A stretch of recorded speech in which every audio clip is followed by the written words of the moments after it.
The Schoolboy's Story.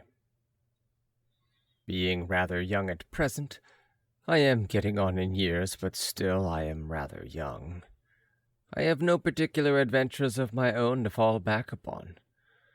It wouldn't much interest anybody here, I suppose, to know what a screw the Reverend is, or what a griffin she is, or how they do stick it into parents, particularly hair-cutting and medical attendants.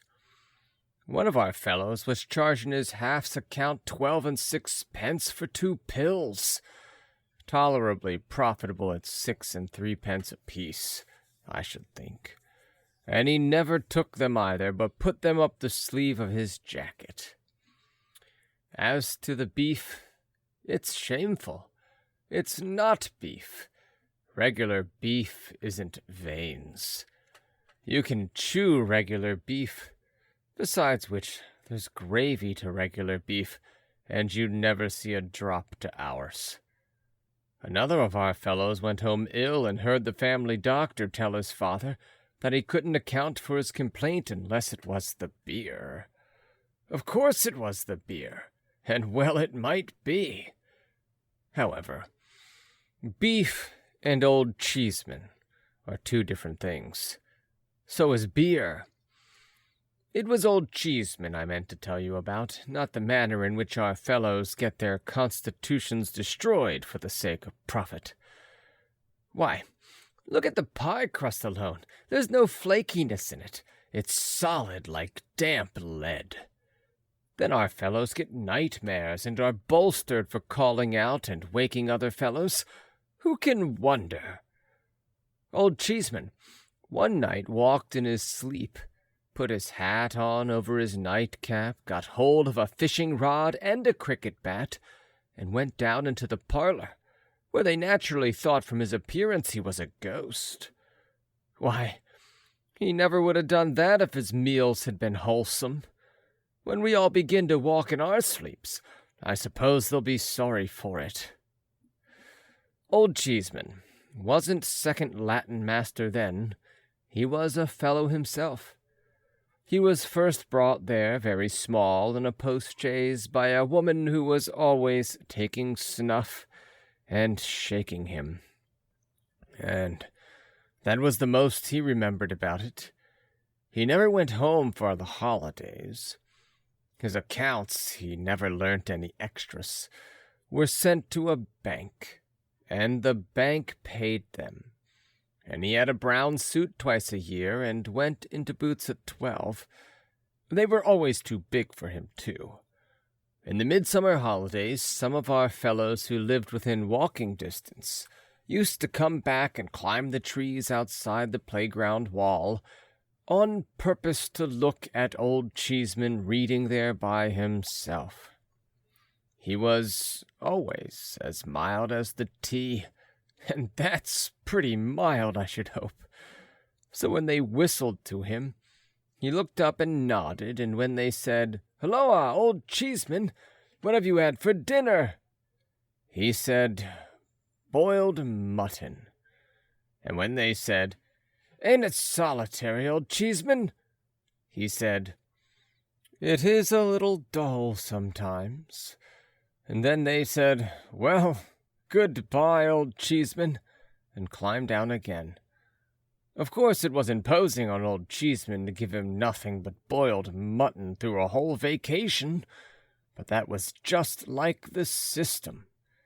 When they didn't give him boiled mutton, they gave him rice pudding, pretending it was a treat, and saved the butcher. So Old Cheeseman went on. The holidays brought him into other trouble besides the loneliness, because when the fellows began to come back, not wanting to, he was always glad to see them, which was aggravating when they were not at all glad to see him, and so he got his head knocked against walls, and that was the way his nose bled. But he was a favorite in general. Once a subscription was raised for him, and to keep up his spirits, he was presented before the holidays with 2 white mice, a rabbit, a pigeon, and a beautiful puppy. Old Cheeseman cried about it. especially soon afterwards when they all ate one another. Of course, Old Cheeseman used to be called by the names of all sorts of cheeses: Double Gloucesterman, Family Cheshireman, Dutchman, North Wiltshireman, and all that. But he never minded it, and I don't mean to say he was old in point of years, because he wasn't. Only he was called from the first Old Cheeseman. At last, Old Cheeseman was made second Latin master. He was brought in one morning at the beginning of a new half, and presented to the school in that capacity as Mr. Cheeseman. Then our fellows all agreed that Old Cheeseman was a spy and a deserter who had gone over to the enemy's camp and sold himself for gold. There was no excuse for him that he had sold himself for very little gold, £2.10 a quarter in his washing, as was reported. It was decided by a parliament which sat about it that Old Cheeseman's mercenary motives could alone be taken into account, and that he had coined our blood for drachmas. The parliament took the expression out of the quarrel scene between Brutus and Cassius. When it was settled in this strong way that Old Cheeseman was a tremendous traitor, who had wormed himself into our fellows' secrets on purpose to get himself into favor by giving up everything he knew, all courageous fellows were invited to come forward and enroll themselves in a society for making a set against him. The president of the society was first boy, named Bob Tarter. His father was in the West Indies, and he owned, himself, that his father was worth millions. He had great power among our fellows, and he wrote a parody beginning, "Who made believe to be so meek that we could hardly hear him speak, yet turned out an informing sneak, Old Cheeseman."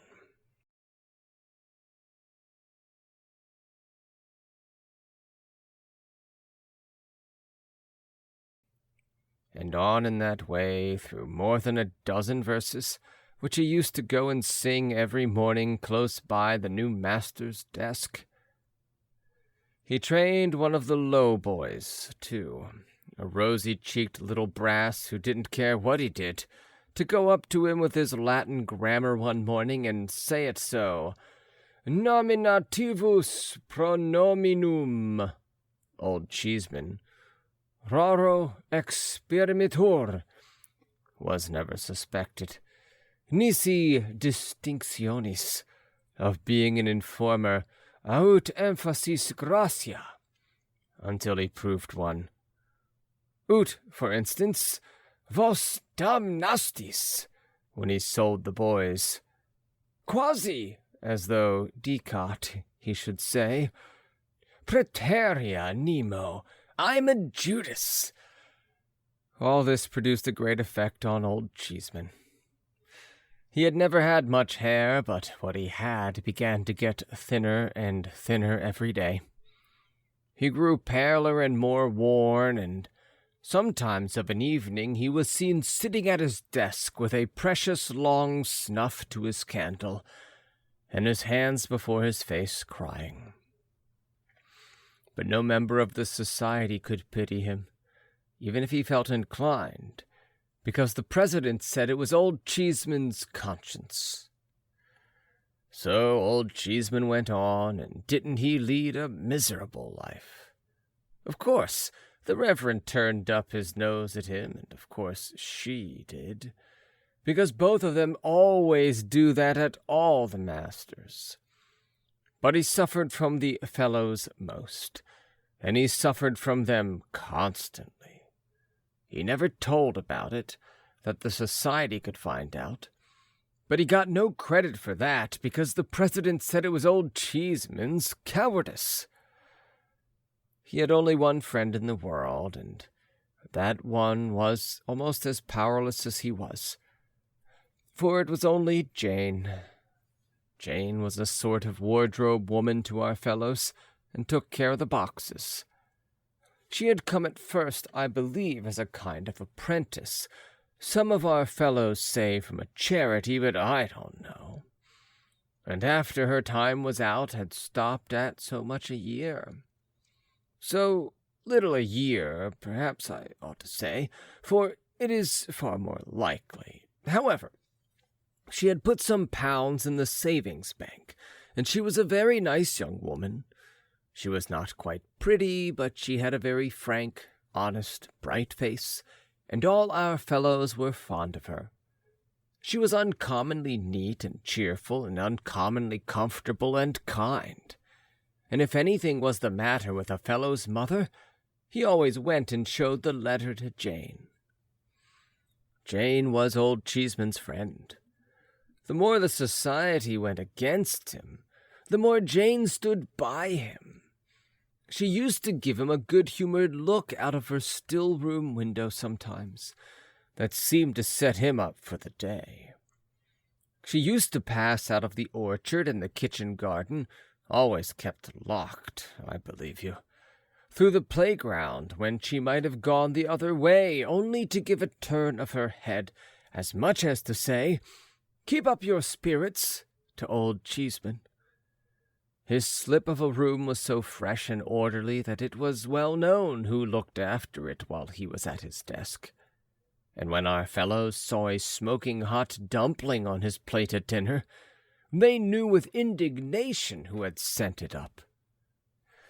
Under these circumstances, the society resolved, after a quantity of meeting and debating, that Jane should be requested to cut old Cheeseman dead, and that if she refused, she must be sent to Coventry herself.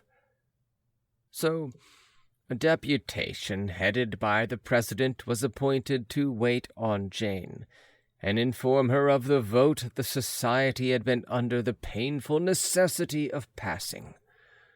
She was very much respected for all her good qualities, and there was a story about her having once waylaid the Reverend in his own study, and got a fellow off from severe punishment, of her own kind, comfortable heart. So the deputation didn't much like the job. However, they went up, and the president told Jane all about it, upon which Jane turned very red, burst into tears, informed the president and the deputation in a way not at all like her usual way, that they were a parcel of malicious young savages, and turned the whole respected body out of the room. Consequently, it was entered in the society's book, kept in astronomical cipher for fear of detection, that all communication with Jane was interdicted, and the president addressed the members on this convincing instance of old Cheeseman's undermining. But Jane was as true to old Cheeseman as old Cheeseman was false to our fellows, in their opinion, at all events, and steadily continued to be his only friend.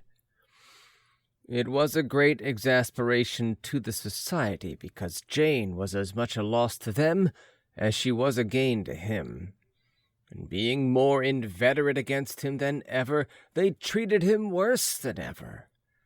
At last, one morning, his desk stood empty.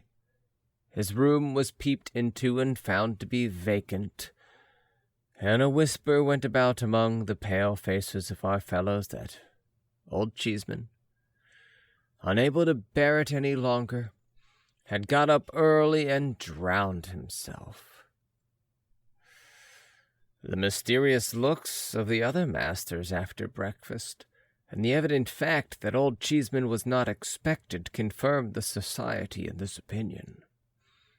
Some began to discuss whether the president was liable to hanging or only transportation for life, and the president's face showed a great anxiety to know which. However, he said that a jury of his country should find him game, and that in his address he should put it to them to lay their hands upon their hearts, and say whether they as Britons approved of informers, and how they thought they would like it themselves. Some of the society considered that he had better run away, until he found a forest where he might change clothes with a woodcutter and stain his face with blackberries. But the majority believed that if he stood his ground, his father, belonging as he did to the West Indies and being worth millions, could buy him off.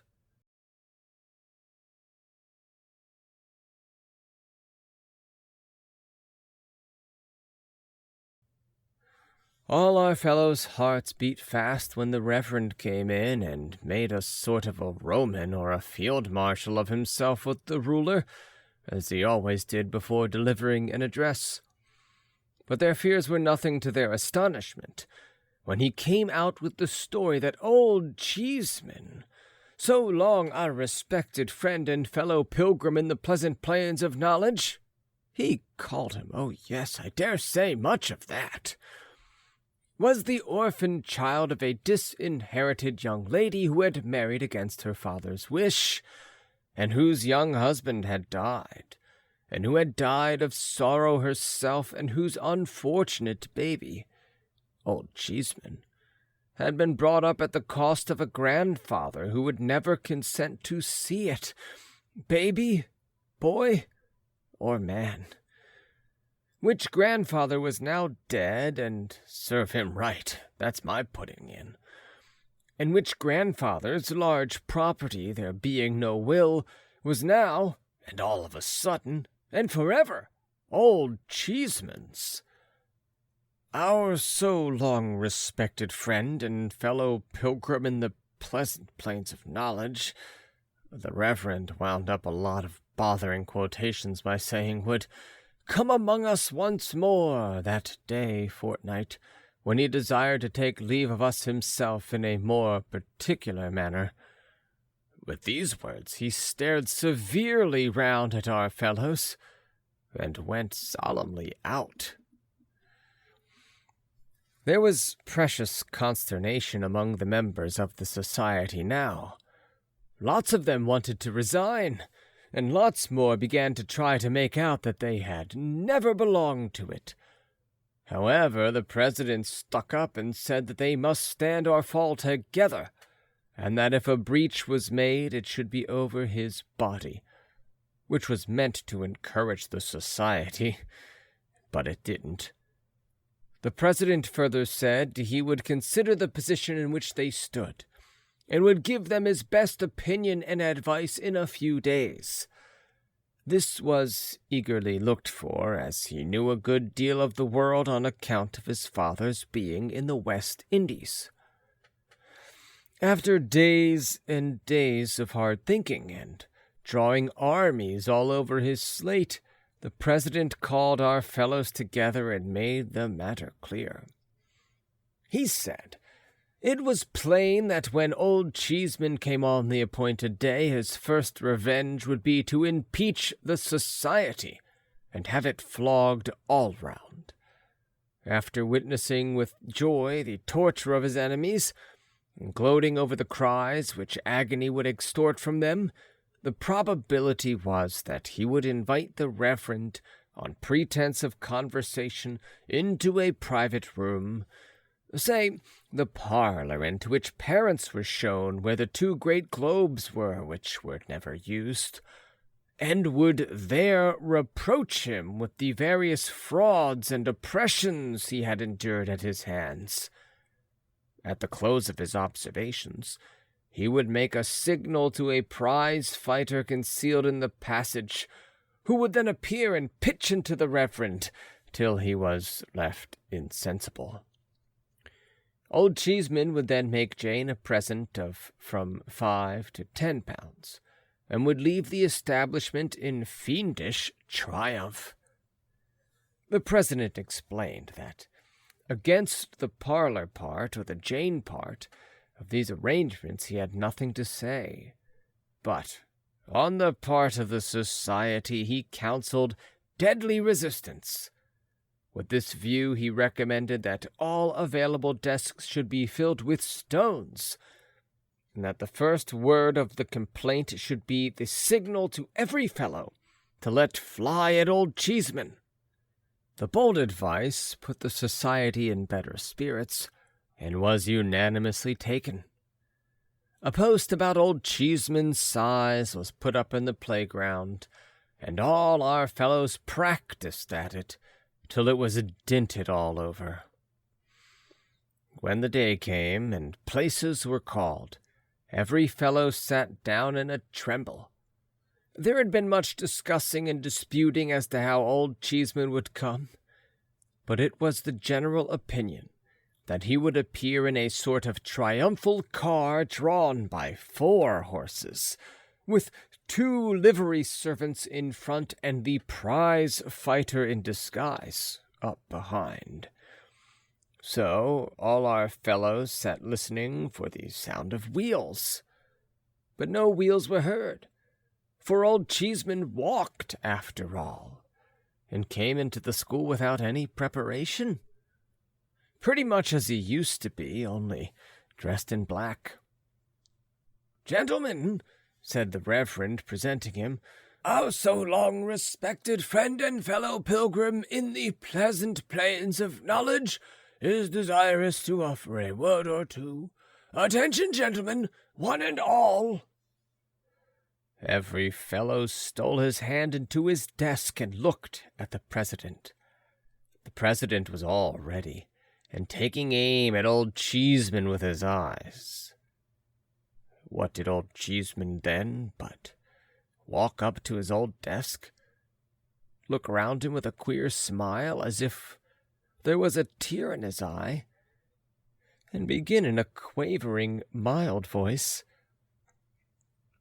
"My dear companions and old friends."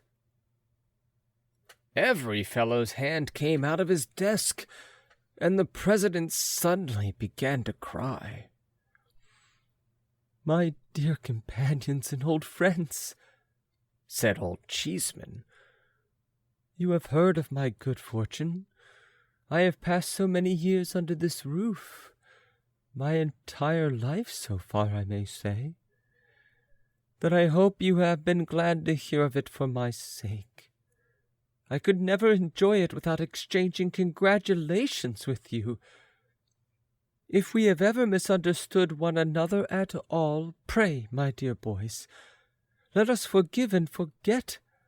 I have a great tenderness for you, and I am sure you return it. I want in the fullness of a grateful heart to shake hands with you every one. I have come back to do it, if you please, my dear boys."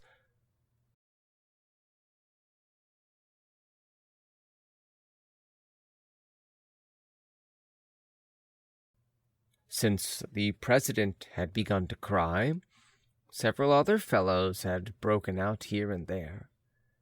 But now, when Old Cheeseman began with him as first boy, laid his left hand affectionately on his shoulder and gave him his right, and when the president said, "Indeed, I don't deserve it, sir. Upon my honor, I don't," there was sobbing and crying all over the school.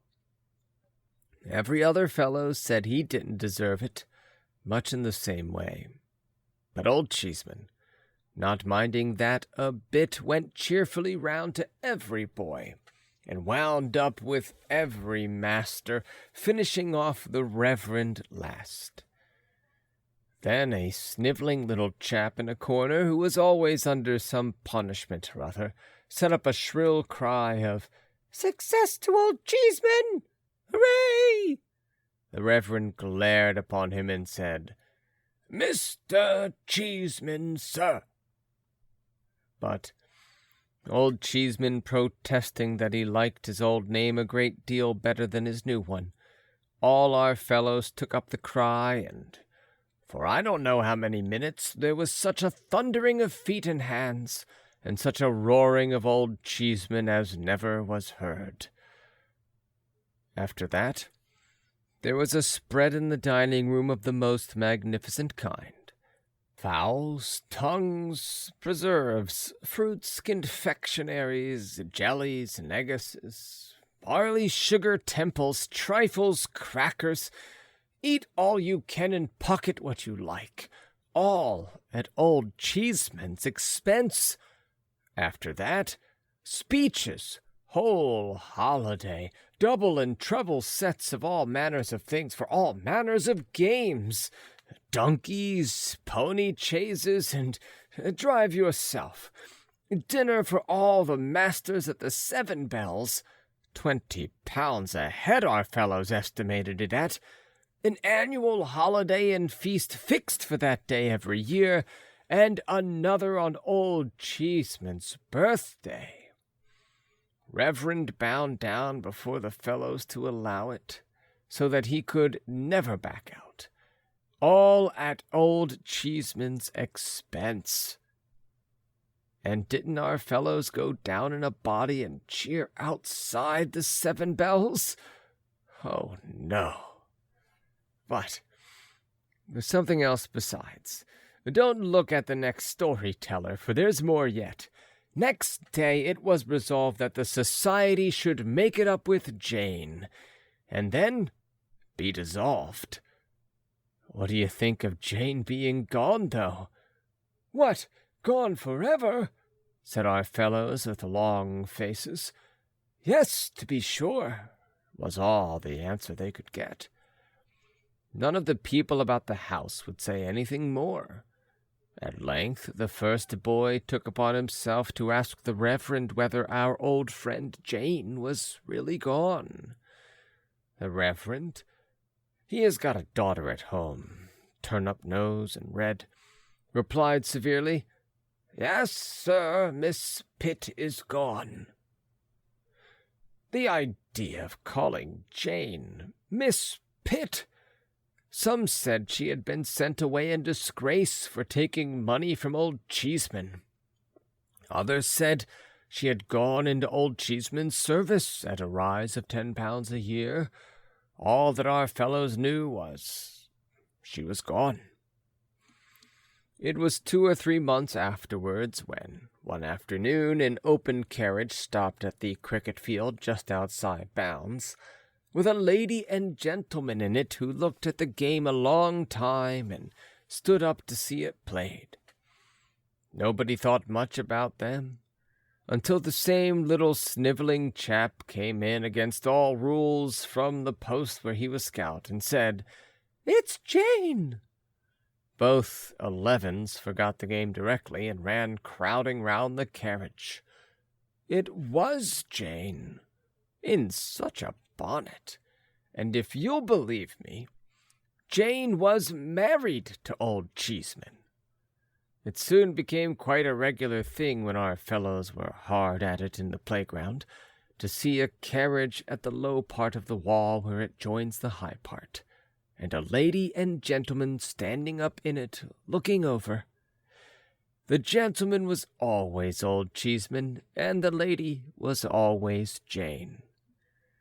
First time I ever saw him, I saw him in that way. There had been a good many changes among our fellows then, and it had turned out that Bob Tarter's father wasn't worth millions. He wasn't worth anything. Bob had gone for a soldier, and Old Cheeseman had purchased his discharge. But that's not the carriage.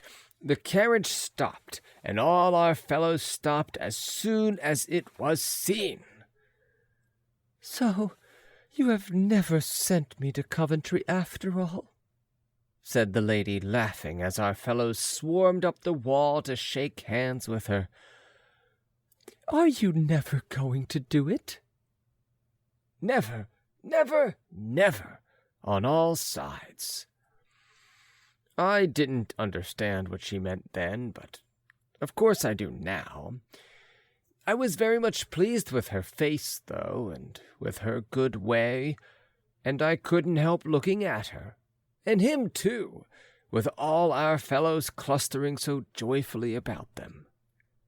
They soon took notice of me as a new boy, so I thought I might as well swarm up the wall myself, and shake hands with them as the rest did.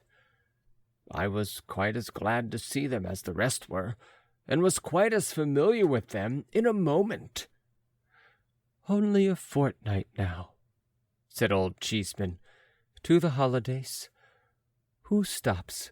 Anybody?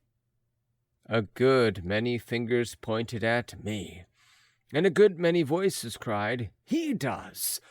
For it was the year when you were all away, and rather low I was about it, I can tell you. "Oh," said old Cheeseman, "but it's solitary here in the holiday time. He had better come to us." So I went to their delightful house, and was as happy as I could possibly be. They understand how to conduct themselves towards boys, they do. When they take a boy to the play, for instance, they do take him. They don't go in after it's begun or come out before it's over. They know how to bring a boy up, too. Look at their own. Though he is very little as yet, what a capital boy he is. Why, my next favorite to Mrs. Cheeseman and old Cheeseman is young Cheeseman. So, now I have told you all I know about old Cheeseman. And it's not much after all, I'm afraid. Is it?